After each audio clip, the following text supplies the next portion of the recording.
Good afternoon, New York, and the rest of our listeners around the globe. My name is June Stoyer, and I'm the host of the Organic View radio show. Our podcast is available on iTunes, Zune, and you can also visit our website at www.theorganicview.com. If you have any questions for our guests, there are many ways you can contact the show.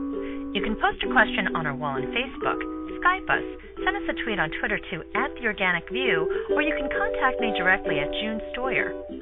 If you'd like to be on the show or would like to find out about sponsorship opportunities, please contact us at questions@theorganicview.com.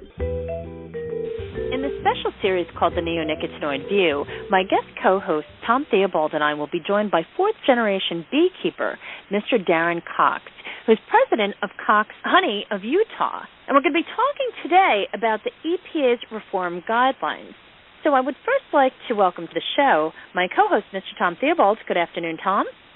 Good afternoon, June, and hello, Darren. Hi, Darren, and welcome to the show. Well, thank you. It's good to be on your program.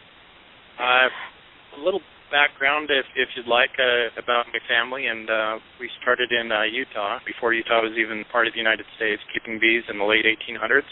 And I am a fourth-generation beekeeper. I've been keeping honeybees commercially my entire life.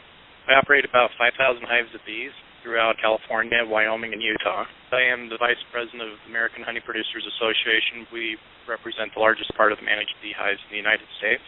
Starting approximately 3 years ago, I was nominated to be on the EPA's Pesticide Program Dialogue Committee in Washington, D.C. as we started to address colony collapse disorders and issues with pesticides.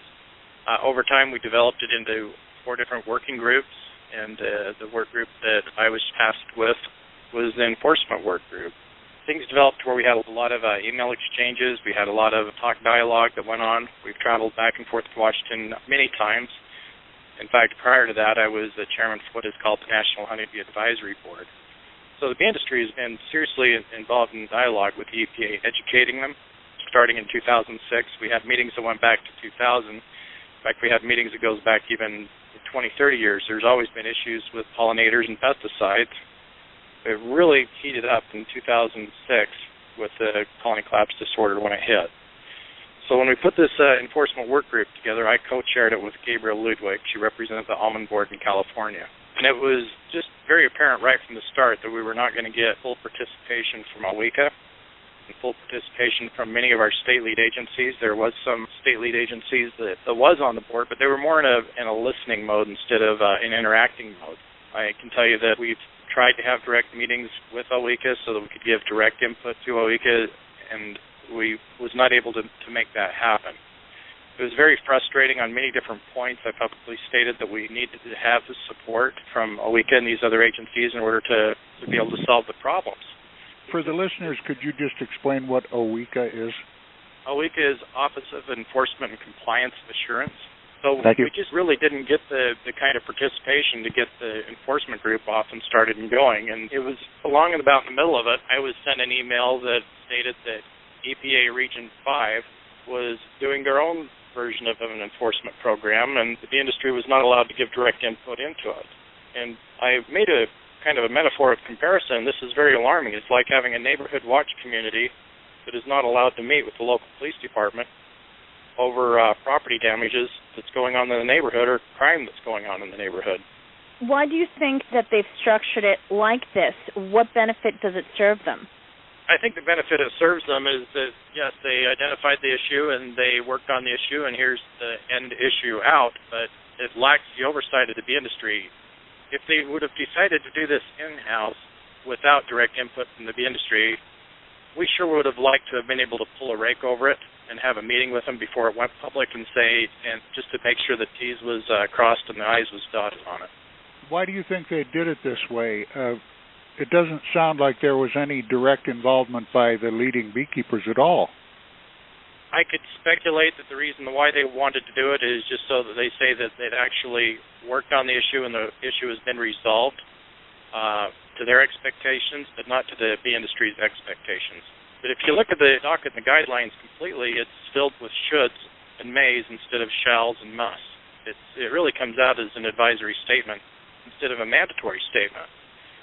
If we had cattle or any other livestock that was sustaining hundreds of thousands of dollars of loss. For example, if you had a cattle guy call up the state and report that he had 50 head of cattle that tipped over dead because there was something in the water that they were drinking on, you'd have mass media, you would have an active investigation followed up with a corrective action. When beekeepers reported to this day, I mean, I've reported 11 bee yards this year sprayed, over $300,000 in damage, and I have yet to hear of any corrective action. And this is a repeat of last year going on again, and it's been a repeat since 2006. The process is still broken. Have you been able to maintain your colony numbers, Darren?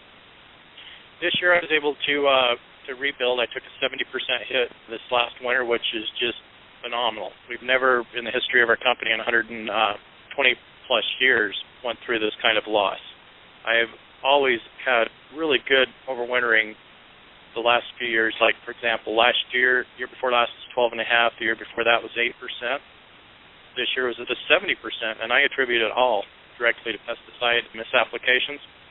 I had 39 yards last year that I documented that had spray damage. One of the samples, in fact, the only sample I set in tested positive for Puridan, a compound that has been banned in 2009. But yet, I know of no investigation that's been done on that, reporting it from the top to the bottom and the bottom to the top. I've never had anybody come out and do an actual investigation of that report. Wow, just that whole figure, when you just think about it, it seems surreal, but this is something that unfortunately has become a reality not only on the West Coast, but even on the East Coast. Recently, Tom and I interviewed Jim Doan, who is now out of business. Now, are you finding that many of the beekeepers that you know are experiencing the same types of losses? Yes, I'm hearing there was very, very severe losses. One beekeeper I know had 900 hives. He went down to 20. That was in Utah this last winter.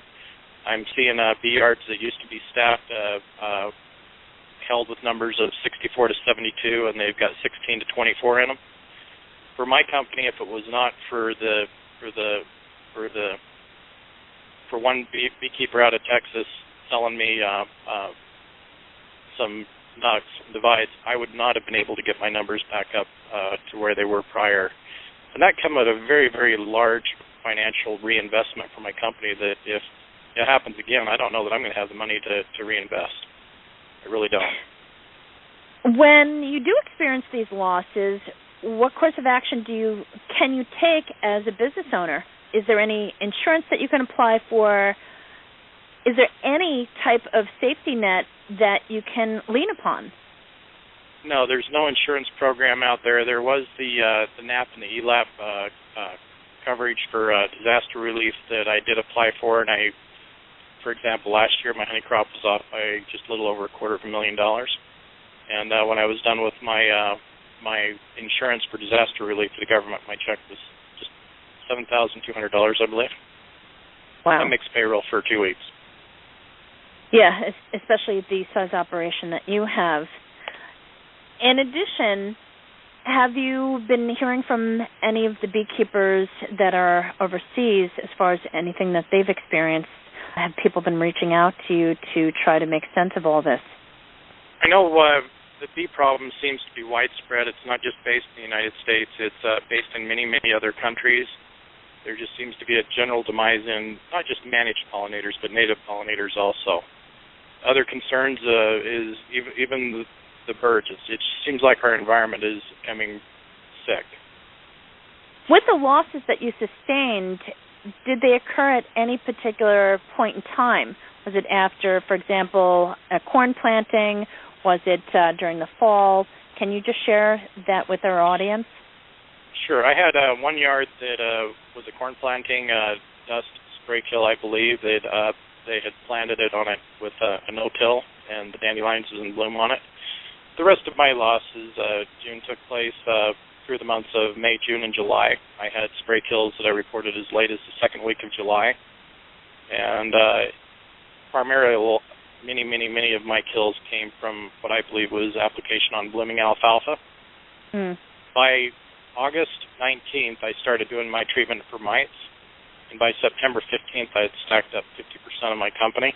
So my losses did not die. The broad amount of them did not die in the overwintering. I lost another 20% on my overwintering, but it was very, very normal and consistent with all of my frames that when you would do the autopsies on the hives, opening up the frames and pulling them out, you'd see 8 to 12 frames of sealed brood, and the newborn bees were hatching with their proboscis, their tongues extended out, dying, and that's a direct sign of a pesticide exposure. And it was just appalling to see these large 2 boxes full of bees. I mean, when you go to pull your honey off, you pull them down, there's hardly enough room. In many cases, there's not enough room to keep the bees inside the boxes. To watch them just tip over and die within a month time frame, starting in August and finishing up for the main part of it in mid-September, it certainly was not related to mites. We used to always treat our bees for mites in early February, late January, right before we shipped them to California. Today, you've got to treat them just as dang quick as you can, and it certainly wasn't stress from trucking because the bees hadn't been moved to California yet. My losses was directly attributed to a pesticide exposure. Looking at it in its entirety, it goes right after the beekeeper. It starts out, let's inspect the beekeeper, make sure all of his records for the last year. And when it comes to the applicator or whoever may have applied their product, they're not asking for the records for the last year. This whole document, in my opinion, is just another way when the beekeeper reports to put his toes on the fire. The objective is to shut the beekeeper up, in other words. Yes. Yeah. Had it been, in my opinion, good guidelines, it would have included the words shall and must. In order for these primacy partners to continue to be able to sell these products, they must be able to regulate them. And yet we continue to approve products after products after products, knowing full well that there is no risk management regulatory process that is in place to protect managed and native pollinators. I just think it's interesting that they have reached a point where they're trying to distract the public and shift the blame on the beekeepers, who are the ones who stand to lose the most as far as the whole process is concerned. That's not to neglect the fact that it's a world issue, but the beekeepers are basically the caretakers for the honeybees, and they're the ones who are experiencing these issues firsthand and the ones who are reporting it. And if the EPA is now going to put them in a position where they are going to be persecuted, it's really putting the nail in the coffin. This has been my experience in 40 years of beekeeping. They've always been trying to blame the beekeepers and dismiss the pesticides. It's just more obvious now as we've smoked them out. What's really sad is, at the end of the day, yes, the beekeepers are taking a large financial hit on it. Multi-generation beekeeping families are going out of business. But the people that are paying for it is the families and the children. When the mother goes to the store and she needs to buy food to feed the family, or we as humans need to have food in order to sustain ourselves, the most nutritious and beneficial products out there are pollinated crops by honeybees. And they are also now the most expensive, and they are going to continue to become more and more expensive as states ignore their responsibility to manage FIFRA as mandated by Congress, and as the EPA continue to fail in their efforts to provide good risk assessment and good risk management guidelines to the states. Darren, what would you recommend as far as action that should be taken in order to change things for the better? I would change wordings in this document to where it says must and shall. I would put a timeline of 48 to no longer than 72 hours from a beekeeper reports a bee kill, that they get out there and they do a full investigation that is transparent, to where the beekeeper receives a copy of it at the end of the day. The applicator is identified. We're able to identify who sprayed what, where, when, and why to provide traceability, not just for the protection of pollinators, but protection of our food that we're eating, and also for our environment. Once we're able to identify who sprayed what, where, and when, do a corrective action, educate, and make sure that the damaged parties are made whole. Most important, let's not do it again. Let's not continue to destroy what little resources we have left. Thank you. Darren, you and I both know the EPA publicly have declared themselves, they've said that their mission is the stewardship of pesticides. Some beekeepers have commented that they feel as if they're dealing with organized crime because basically if they complain, they feel as though they'll be persecuted because they've observed that there's not really much on their side, and they also have stated that the EPA more or less is, in their opinion, a marketing arm for the pesticide companies. And there really should be more emphasis on the actions of the pesticide companies instead of just shifting the entire blame on the beekeepers, especially beekeepers who have been taking care of hundreds, if not thousands, of hives in a family operation that has been handed down for multi-generations. Darren, thank you so much for your insight and also for sharing with our audience a little bit about your world and what you're experiencing.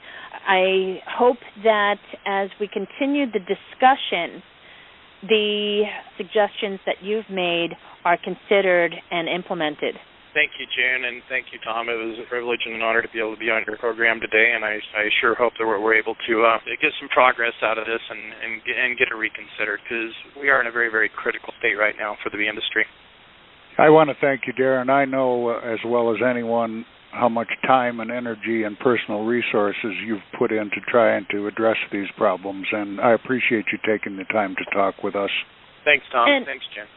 Oh, you're very welcome. And, folks, we're also going to be interviewing Minnesota beekeeper Jeff Anderson on his evaluation of the guidelines for investigators of pesticide incidents involving bees. So stay tuned for that. But once again, thank you so much, Darren, for coming on the show. And, folks, thank you for tuning in. This has been June Stoyer with the Organic Bee Radio Show. Have a great afternoon, everyone.